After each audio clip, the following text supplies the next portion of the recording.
Programme विच तुहाडा सारिਆਂ ਦਾ स्वागत है।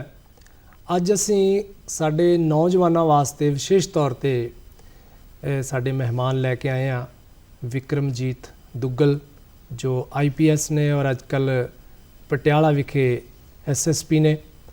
इन्हां ने जिंदगी नूं उस खिते चों शुरू किया जिहदे बारे पंजाब च अक्सर कहा जाता है कि रेतियां दा इलाका है, बठिंडा अबोहर बहुत समा इस इलाके नूं बैकवर्ड इलाका कहा गया, लेकिन समय दे नाल नाल बहुत कुछ बदलिया है।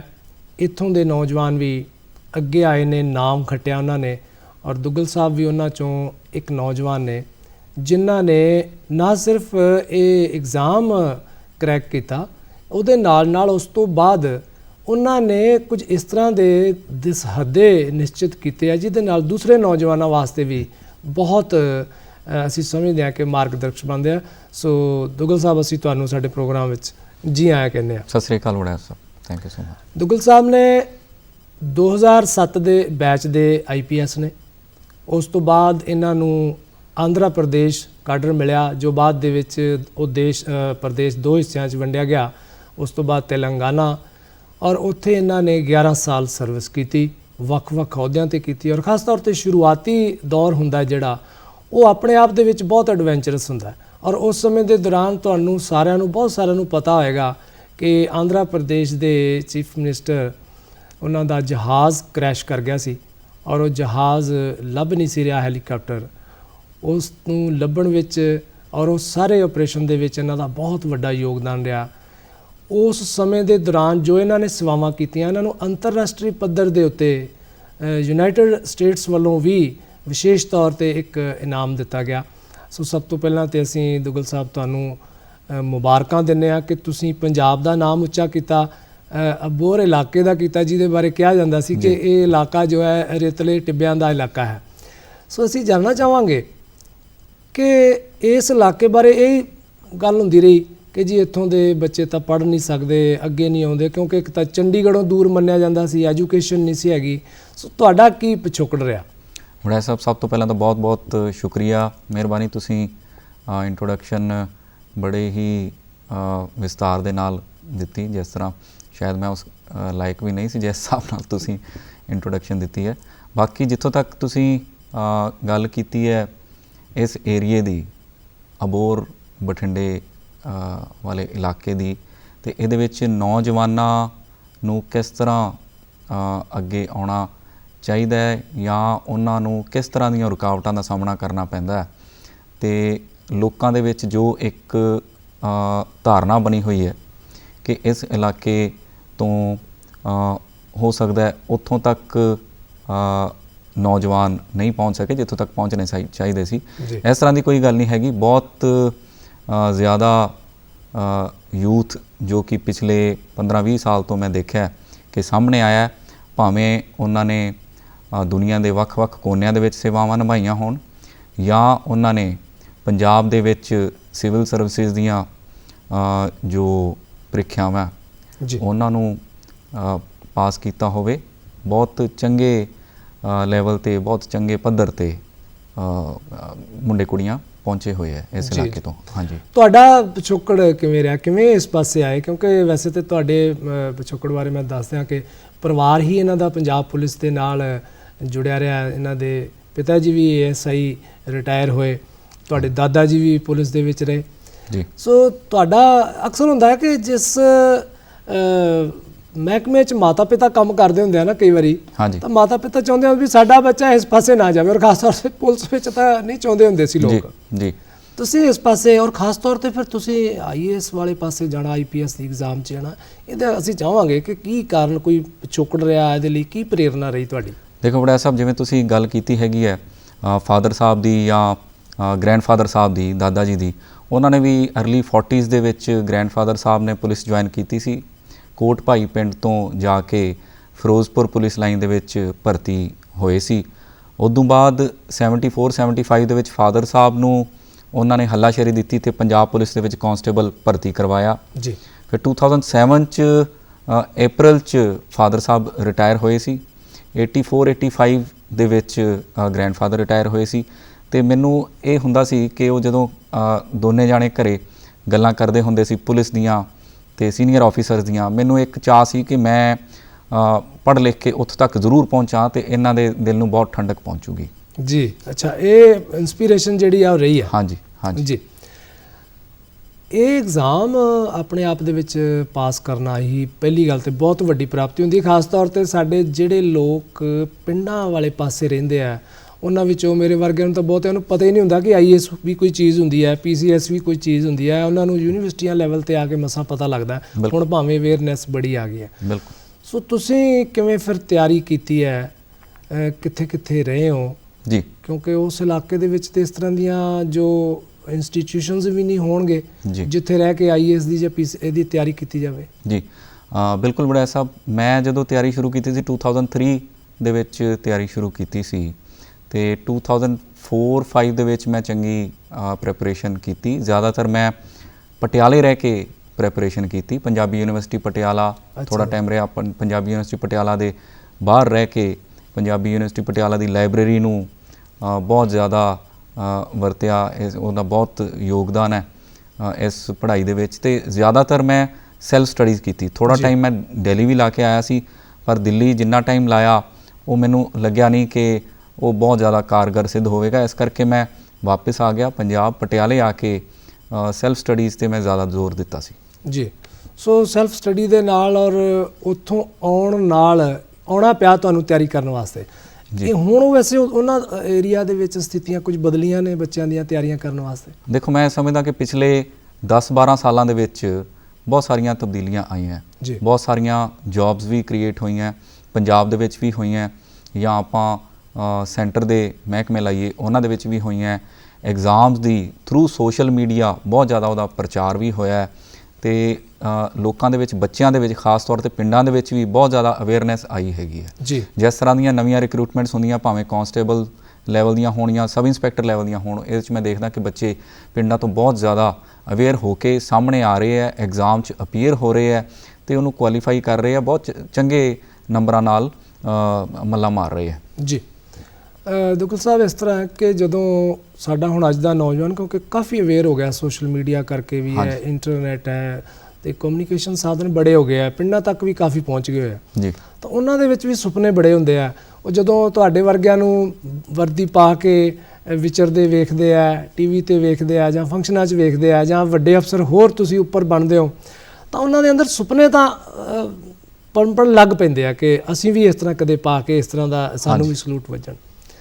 ਲੇਕਿਨ ਕੀ ਤੁਸੀਂ ਮਹਿਸੂਸ ਕਰਦੇ ਹੋ ਕਿ ਹੁਣ ਇਹਨਾਂ ਸਥਿਤੀਆਂ ਦੇ ਵਿੱਚ ਬੱਚੇ ਅਗਰ ਪਿੰਡਾਂ 'ਚੋਂ ਨਿਕਲਣੇ ਚਾਹੁਣ ਤਾਂ ਇਹਨਾਂ ਸਮੇਂ ਦੇ ਦੌਰਾਨ, ਕਿਉਂਕਿ ਤੁਸੀਂ 2007 ਤੋਂ ਹੁਣ ਤੱਕ ਬਹੁਤ ਕੁਝ ਵੇਖ ਚੁੱਕੇ ਹੋਏ ਹੋ, ਤੁਸੀਂ ਤੇ ਆਂਧਰਾ ਪ੍ਰਦੇਸ਼ ਦਾ ਇਲਾਕਾ ਵੇਖ ਕੇ ਜਿਹੜਾ ਉਹਦੀ ਬਹੁਤ ਉਹਦਾ ਏਰੀਆ ਬੈਕਵਰਡ ਹੈ, ਤੇ ਪਿੰਡਾਂ ਦੇ ਵਿੱਚੋਂ ਅਸੀਂ ਦੇਖਦੇ ਹਾਂ ਕਿ ਬੱਚੇ ਨਹੀਂ ਨਿਕਲ ਰਹੇ, ਖਾਸ ਤੌਰ ਤੇ ਜੋ ਮੇਨ ਕੰਪੀਟੀਸ਼ਨਸ ਨੇ ਉਹਨਾਂ ਦੇ ਵਿੱਚ ਨਹੀਂ ਆ ਰਹੇ।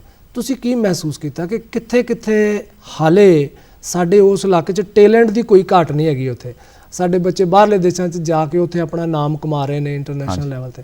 ਤੁਸੀਂ ਕੀ ਮਹਿਸੂਸ ਕੀਤਾ ਕਿ ਹਾਲੇ ਕਿੱਥੇ ਕਿੱਥੇ ਘਾਟ ਹੈ, ਤਾਂ ਕਿ ਬੱਚਿਆਂ ਨੂੰ, ਇੱਕ ਪੇਰੈਂਟਸ ਨੂੰ ਜਿਹੜੇ ਇਸ ਟਾਈਮ ਵੇਖ ਰਹੇ ਨੇ, ਉਹਨਾਂ ਨੂੰ ਪਤਾ ਲੱਗੇ ਕਿ ਉਹਨਾਂ ਦੇ ਬੱਚਿਆਂ ਨੂੰ ਅਸੀਂ ਪਹਿਚਾਣੀਏ, ਉਹਨਾਂ ਨੂੰ ਮੌਕੇ ਦਈਏ, ਸਹੂਲਤਾਂ ਦਈਏ, ਤਾਂ ਕਿ ਉਹ ਵੀ ਬੱਚੇ ਅੱਗੇ ਨਿਕਲ ਕੇ ਆ ਸਕਣ? ਬਹੁਤ ਹੀ ਸੋਹਣਾ ਸਵਾਲ ਹੈ ਵੜੈਚ ਸਾਹਿਬ। ਇਹਦੇ 'ਚ ਮੈਂ ਇਹ ਜ਼ਰੂਰ ਕਹਿਣਾ ਚਾਹੂੰਗਾ, ਖਾਸ ਤੌਰ ਤੇ ਪੇਰੈਂਟਸ ਨੂੰ ਤੇ ਟੀਚਰਸ ਨੂੰ, ਤੇ ਲੋਕਲ ਲੈਵਲ ਤੇ ਜਿਹੜੀਆਂ ਗਵਰਨਮੈਂਟ ਦੀਆਂ ਏਜੰਸੀਜ਼ ਹੈਗੀਆਂ ਜਾਂ ਐਡਮਿਨਿਸਟ੍ਰੇਸ਼ਨ ਹੈਗੀਆਂ, ਕਿ ਉਹਨਾਂ ਨੂੰ ਪ੍ਰੋਐਕਟਿਵਲੀ ਇਸ ਤਰ੍ਹਾਂ ਦੇ ਸਟੈਪਸ ਲੈਣੇ ਚਾਹੀਦੇ ਆ, ਬੱਚਿਆਂ ਨੂੰ ਆਪਣਿਆਂ ਨੂੰ ਇਨਕਰੇਜ ਕਰਨਾ ਚਾਹੀਦਾ ਹੈ। ਦੇਖੋ, ਫਸਟ ਏਜੰਸੀ ਆਫ ਸੋਸ਼ਲਾਈਜੇਸ਼ਨ ਹੁੰਦੀ ਹੈ ਮਾਂ ਬਾਪ ਤੇ ਜਿਹੜੀ ਫੈਮਿਲੀ ਹੈ। ਸੈਕੰਡ ਏਜੰਸੀ ਆਫ ਸੋਸ਼ਲਾਈਜੇਸ਼ਨ ਹੁੰਦੀ ਹੈ ਟੀਚਰਸ ਜਾਂ ਸਕੂਲ ਜਿਹੜੇ ਹੈਗੇ ਆ। ਥਰਡ ਏਜੰਸੀ ਆਫ ਸੋਸ਼ਲਾਈਜੇਸ਼ਨ ਹੁੰਦੀ ਹੈ ਉਹਨਾਂ ਦੀ ਬੱਚਿਆਂ ਦੀ ਕੰਪਨੀ, ਜਿਹੜਾ ਪੀਅਰ ਗਰੁੱਪ ਹੈ, ਜਿਹੜੇ ਉਹਨਾਂ ਦੇ ਫਰੈਂਡਸ ਹੈ, ਜਾਂ ਫਿਰ ਐਡਮਿਨਿਸਟ੍ਰੇਟਿਵ ਸਪੋਰਟ ਜਿਹੜੀ ਹੈਗੀ ਹੈ।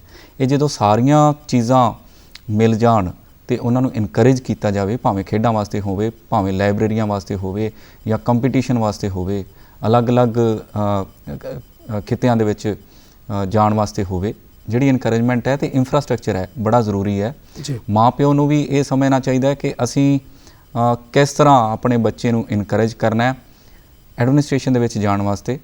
ਮੈਂ ਦੇਖਦਾ ਕਿ ਪੰਜਾਬ ਦੇ ਵਿੱਚ ਬੱਚੇ ਬਹੁਤ ਘੱਟ ਸਿਲੈਕਟ ਹੁੰਦੇ ਹੈ ਜਿਹੜੀਆਂ ਐਡਮਿਨਿਸਟ੍ਰੇਟਿਵ ਜੌਬਸ ਹੈਗੀਆਂ ਉਹਨਾਂ ਦੇ ਵਿੱਚ, ਜਿਹੜੀਆਂ ਨੈਸ਼ਨਲ ਲੈਵਲ ਦੀਆਂ ਐਡਮਿਨਿਸਟ੍ਰੇਟਿਵ ਜੌਬਸ ਹੈਗੀਆਂ, ਆਲ ਇੰਡੀਆ ਲੈਵਲ ਦੀਆਂ ਹੈਗੀਆਂ। ਤਾਂ ਮੈਂ ਸਮਝਦਾ ਕਿ ਕਿਤੇ ਨਾ ਕਿਤੇ ਇਹ ਸਾਰੀਆਂ ਏਜੰਸੀਜ਼ ਦੇ ਵਿੱਚ ਕਿਤੇ ਨਾ ਕਿਤੇ ਥੋੜ੍ਹੀ ਬਹੁਤ ਕਮੀ ਹੈਗੀ ਹੈ। ਇਹਨੂੰ ਦੂਰ ਕਰਨ ਵਾਸਤੇ ਪ੍ਰੋਐਕਟਿਵਲੀ ਆਪਾਂ ਨੂੰ ਕੰਮ ਕਰਨਾ ਚਾਹੀਦਾ ਤੇ ਬੱਚੇ ਦਾ ਸਾਥ ਦੇਣਾ ਚਾਹੀਦਾ। ਤੁਹਾਨੂੰ ਕੀ ਲੱਗਦਾ ਕਿਹੜੀਆਂ ਸਟੇਟਸ ਨੇ ਜਾਂ ਇਲਾਕਾ ਆਪਣੇ ਹਿੰਦੁਸਤਾਨ ਦਾ ਹੈ ਜਿੱਥੋਂ ਦੇ ਬੱਚੇ ਜ਼ਿਆਦਾ ਆ ਰਹੇ ਨੇ? ਦੇਖੋ, ਮੈਂ ਜਿੱਥੋਂ ਤੱਕ ਦੇਖਿਆ ਕਿ ਬਿਹਾਰ ਤੋਂ, ਯੂਪੀ ਤੋਂ ਅਤੇ ਸਾਊਥ ਇੰਡੀਅਨ ਸਟੇਟਸ ਤੋਂ ਬਹੁਤ ਜ਼ਿਆਦਾ ਬੱਚੇ ਸਾਹਮਣੇ ਆਉਂਦੇ ਹੈ ਅਤੇ ਆਲ ਇੰਡੀਆ ਸਰਵਿਸਿਜ਼ ਦੇ ਵਿੱਚ ਜਾਂ ਸੈਂਟਰਲ ਸਰਵਿਸਿਜ਼ ਦੇ ਵਿੱਚ ਮੱਲਾ ਮਾਰਦੇ ਹੈ, ਬਹੁਤ ਚੰਗੇ ਰੈਂਕਸ ਲੈ ਕੇ ਆਉਂਦੇ ਹੈ ਅਤੇ ਇੱਕ ਸਟੇਟ ਤੋਂ ਕਈ ਵਾਰੀ 40 ਜਿਹੜੇ ਬੱਚੇ ਹੈ ਉਹ ਸਿਲੈਕਟ ਹੁੰਦੇ ਹੈ। ਕੀ ਕਾਰਨ ਸਮਝਦੇ ਹੋ ਕਿ ਪੰਜਾਬ ਨੂੰ ਤਾਂ ਮੰਨਿਆ ਜਾ ਰਿਹਾ ਕਿ ਬਹੁਤ ਪ੍ਰੋਸਪਰਸ ਸਟੇਟ ਹੈ, ਅਸੀਂ ਬੜੇ ਪੜ੍ਹੇ ਲਿਖੇ ਹਾਂ, ਪੈਸਾ ਵੀ ਹੈ ਸਾਡੇ ਕੋਲ ਕਹਿੰਦੇ ਨੇ, ਅਤੇ ਉਹ ਸਟੇਟਾਂ ਜਦੋਂ ਤੁਸੀਂ ਗੱਲ ਕਰਦੇ ਹੋ ਬਿਹਾਰ ਦੀ ਜਾਂ ਯੂਪੀ ਦੀ, ਤਾਂ ਉਹ ਸਟੇਟਾਂ ਸਾਡੇ ਪੰਜਾਬ ਦੇ ਸਾਹਮਣੇ ਇਸ ਪੱਖੋਂ ਨਹੀਂ ਖੜਦੀਆਂ?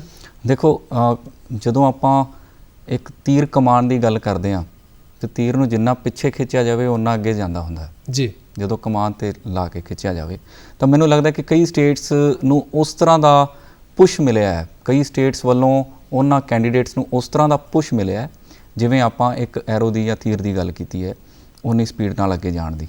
ਤਾਂ ਕਿਤੇ ਨਾ ਕਿਤੇ ਜਿਹੜੀ ਪ੍ਰੋਸਪੈਰਿਟੀ ਹੈ ਉਹ ਕਿਤੇ ਨਾ ਕਿਤੇ ਉਸ ਲੈਕਨੈਸ ਵੀ ਪੈਦਾ ਕਰਦੀ ਹੈ। ਅੱਛਾ, ਉਹ ਸਾਡੇ ਵਾਸਤੇ ਨੁਕਸਾਨ ਪੈਦਾ ਹੋਇਆ?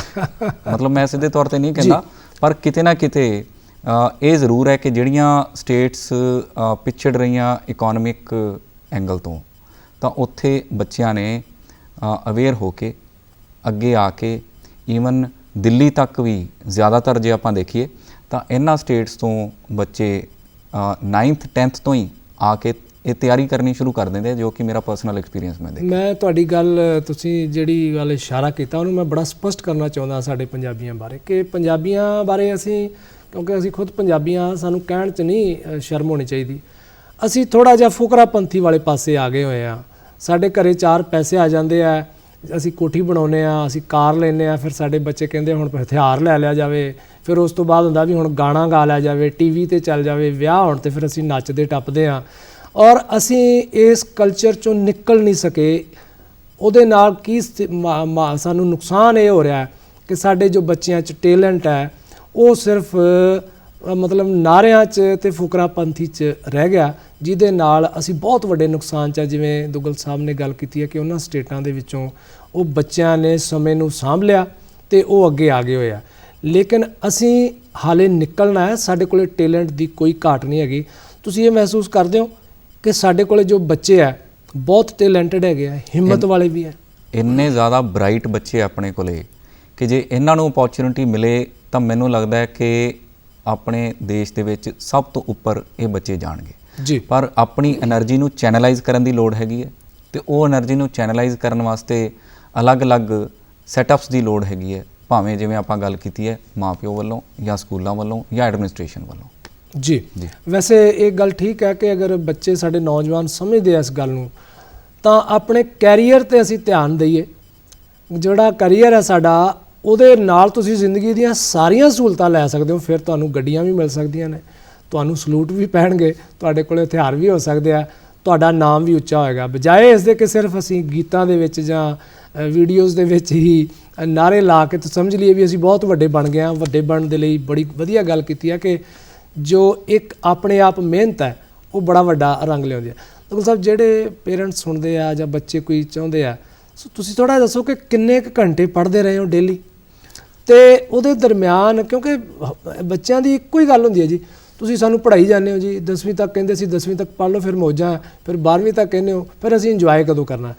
ਤੁਹਾਡੀ ਵੀ ਲਾਈਫ ਦੇ ਵਿੱਚ ਇੰਜੋਏ ਰਿਹਾ, ਤੁਸੀਂ ਇੱਥੇ ਮਾਣ ਨਾਲ ਪਹੁੰਚੇ ਹੋ, ਤੁਹਾਡੇ ਇਲਾਕੇ ਨੂੰ ਮਾਣ ਹੈ, ਤੁਹਾਡੇ ਮਾਤਾ ਪਿਤਾ ਨੂੰ ਮਾਣ ਹੈ, ਤੁਸੀਂ ਆਪਣੇ ਟਾਈਮ ਨੂੰ ਕਿਵੇਂ ਵੰਡ ਕੇ ਪੜ੍ਹਦੇ ਸੀ?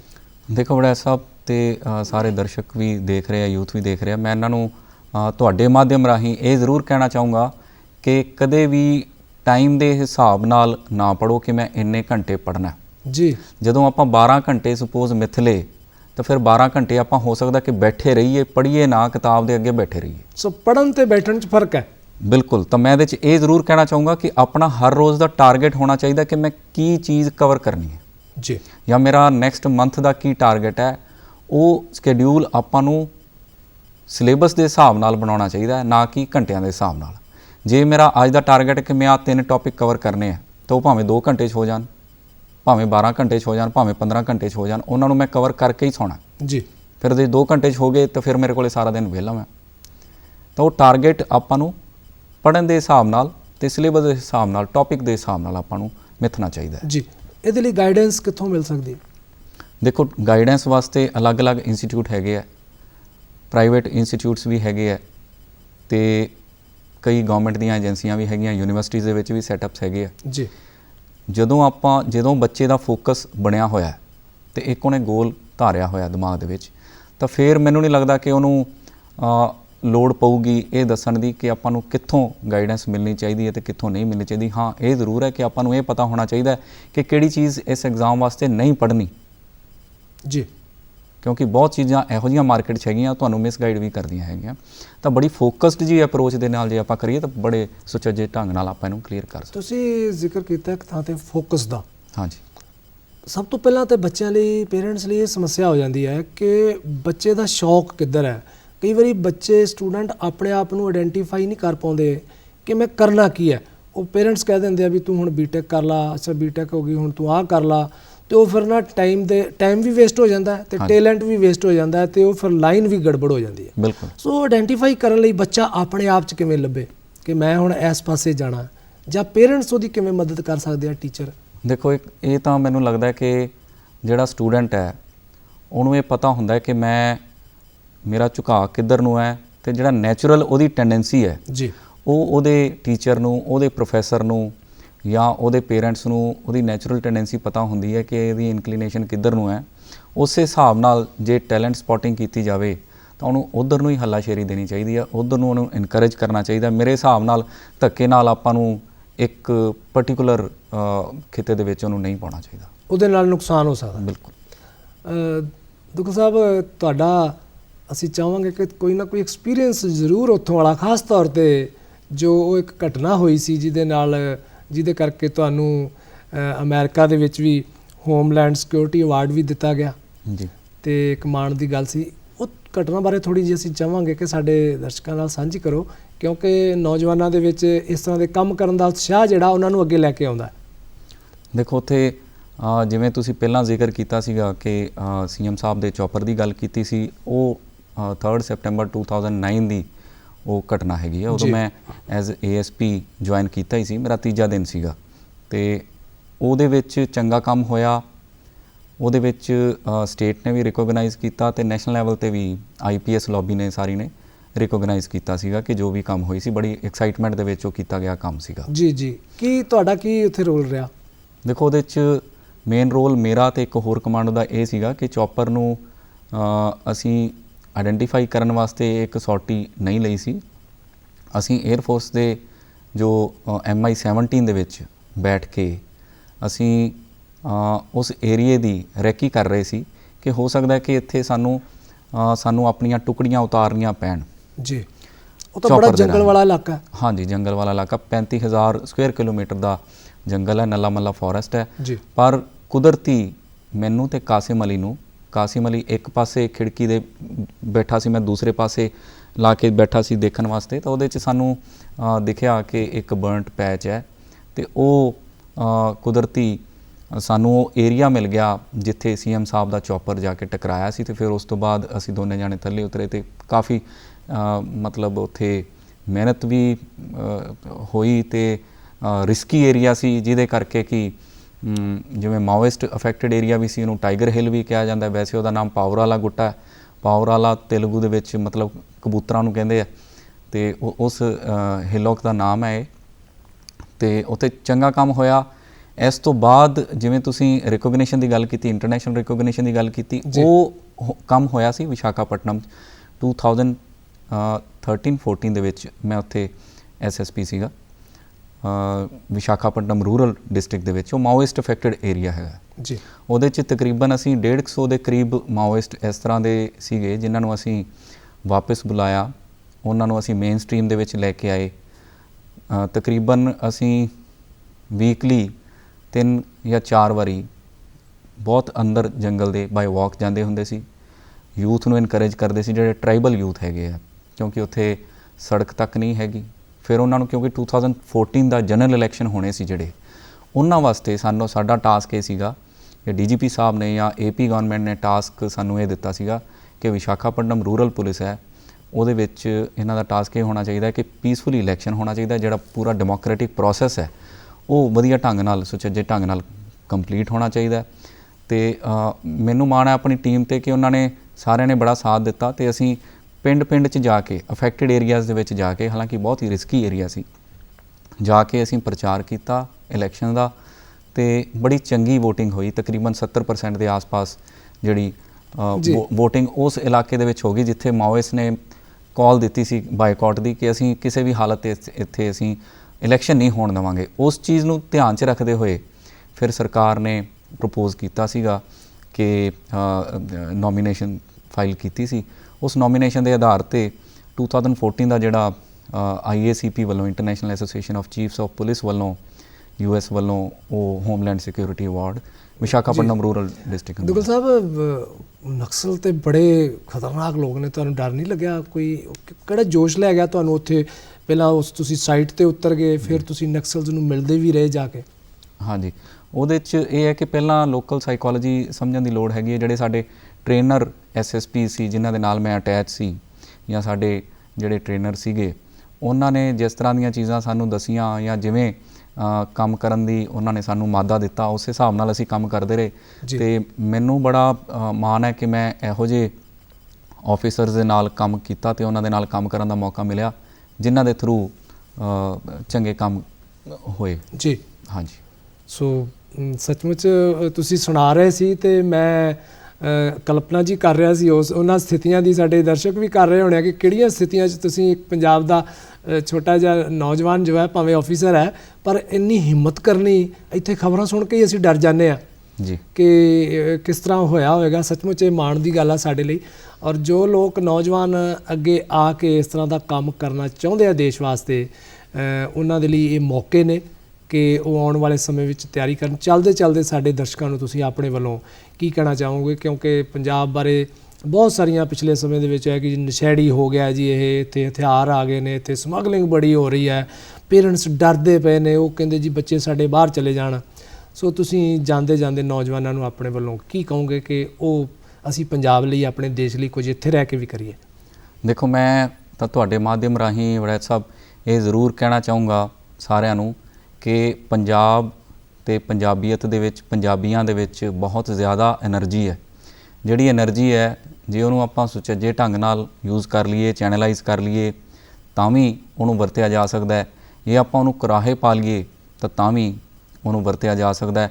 ਪਰ ਦੋਨਾਂ ਤਰੀਕਿਆਂ ਦੇ ਵਿੱਚ ਜਿਹੜਾ ਸਿੱਟਾ ਨਿਕਲੂਗਾ ਉਹ ਬਿਲਕੁਲ ਅਲੱਗ ਹੋਊਗਾ, 180 ਡਿਗਰੀ ਆਪੋਜ਼ਿਟ ਹੋਊਗਾ। ਅਤੇ ਕਿਉਂ ਨਾ ਆਪਣੀ ਐਨਰਜੀ ਨੂੰ ਆਪਾਂ ਸਹੀ ਢੰਗ ਨਾਲ ਚੈਨਲਾਈਜ਼ ਕਰੀਏ ਤਾਂ ਕਿ ਪੂਰੇ ਵਿਸ਼ਵ ਦੇ ਵਿੱਚ ਪੰਜਾਬ, ਪੰਜਾਬੀਅਤ ਅਤੇ ਪੰਜਾਬੀ ਇਹਨਾਂ ਦਾ ਨਾਮ ਹੋਵੇ, ਹਰ ਇੱਕ ਖਿੱਤੇ ਦੇ ਵਿੱਚ ਨਾਮ ਹੋਵੇ ਅਤੇ ਤੁਹਾਡਾ ਬੋਲਬਾਲਾ ਹਮੇਸ਼ਾ ਬਣਿਆ ਰਹੇ। ਸਾਡੇ ਕੋਲ ਇਸ ਤਰ੍ਹਾਂ ਦੇ ਬਹੁਤ ਆਫਿਸਰਸ ਨੇ, IAS ਵੀ ਨੇ, IPS ਨੇ, PCS ਨੇ, ਹੋਰ ਸਰਵਿਸਿਜ਼ ਦੇ ਵਿੱਚ ਵੀ ਨੇ, IFS ਦੇ ਵਿੱਚ ਨੇ, IRS ਨੇ, ਜੋ ਤੁਹਾਡੇ ਲਈ ਮਾਰਗਦਰਸ਼ਕ ਬਣ ਸਕਦੇ ਆ। ਤੁਸੀਂ ਉਹਨਾਂ ਤੋਂ ਸੇਧ ਲੈ ਕੇ ਤਿਆਰੀ ਕਰ ਸਕਦੇ ਹੋ, ਪੜ੍ਹ ਸਕਦੇ ਹੋ। ਤੁਹਾਡੇ ਵਿੱਚ ਉਹ ਸਾਰਾ ਟੇਲੈਂਟ ਹੈ। ਜਿਵੇਂ ਦੁਗਲ ਸਾਹਿਬ ਨੇ ਗੱਲ ਕਹੀ ਹੈ ਕਿ ਟੇਲੈਂਟ ਦੀ ਕੋਈ ਘਾਟ ਨਹੀਂ, ਸਿਰਫ ਲੋੜ ਹੈ ਫੋਕਸ ਕਰਨ ਦੀ। ਪੇਰੈਂਟਸ ਵੱਲੋਂ ਸ਼ੁਰੂ ਤੋਂ, ਉਸ ਤੋਂ ਬਾਅਦ ਟੀਚਰਸ ਲਓ, ਅਤੇ ਉਸ ਤੋਂ ਬਾਅਦ ਜਦੋਂ ਕੰਪਨੀ 'ਚ ਤੁਸੀਂ ਆਉਂਦੇ ਹੋ, ਤੁਹਾਡੀ ਕੰਪਨੀ ਕਿਸ ਤਰ੍ਹਾਂ ਦੀ ਹੈ, ਇਹ ਬਹੁਤ ਨਿਰਭਰ ਕਰਦਾ ਹੈ ਇਸ ਗੱਲ 'ਤੇ। ਔਰ ਇਹਨਾਂ ਨੇ ਸੈਲਫ ਸਟੱਡੀ ਦੀ ਗੱਲ ਕੀਤੀ ਹੈ। ਹਮੇਸ਼ਾ ਜਿੰਨਾ ਵੀ IPS, ICS ਜਾਂ ਜਿਹੜੇ ਸਰਵਿਸਿਜ਼ ਦੀ ਨਾਲ ਗੱਲ ਹੁੰਦੀ ਹੈ, ਤਾਂ ਬਹੁਤੇ ਜੋ ਕੈਂਡੀਡੇਟਸ ਨੇ ਉਹਨਾਂ ਨੇ ਇਹ ਗੱਲ ਕਹੀ ਹੈ ਕਿ ਉਹ ਸੈਲਫ ਸਟੱਡੀ ਨਾਲ ਜ਼ਿਆਦਾ ਪੜ੍ਹਦੇ ਆ। ਗਾਈਡੈਂਸ ਜ਼ਰੂਰ ਲਵੋ, ਲੇਕਿਨ ਜੋ ਤੁਸੀਂ ਆਪ ਪੜ੍ਹ ਕੇ ਆਪ ਹਾਸਲ ਕਰ ਲੈਣਾ, ਉਹਦੇ ਵਰਗੀ ਕੋਈ ਰੀਸ ਨਹੀਂ ਹੈਗੀ। ਉਹ ਜਿਵੇਂ ਕਿਹਾ ਜਾਂਦਾ ਕਿ ਕਲਾਸ ਦੇ ਵਿੱਚ ਜੋ ਵਿਦਿਆਰਥੀ ਸਿੱਖ ਕੇ ਆਉਂਦਾ ਹੈ, ਉਹ ਸ਼ਾਇਦ ਟਿਊਸ਼ਨ 'ਤੇ ਨਹੀਂ ਸਿੱਖ ਸਕਦਾ।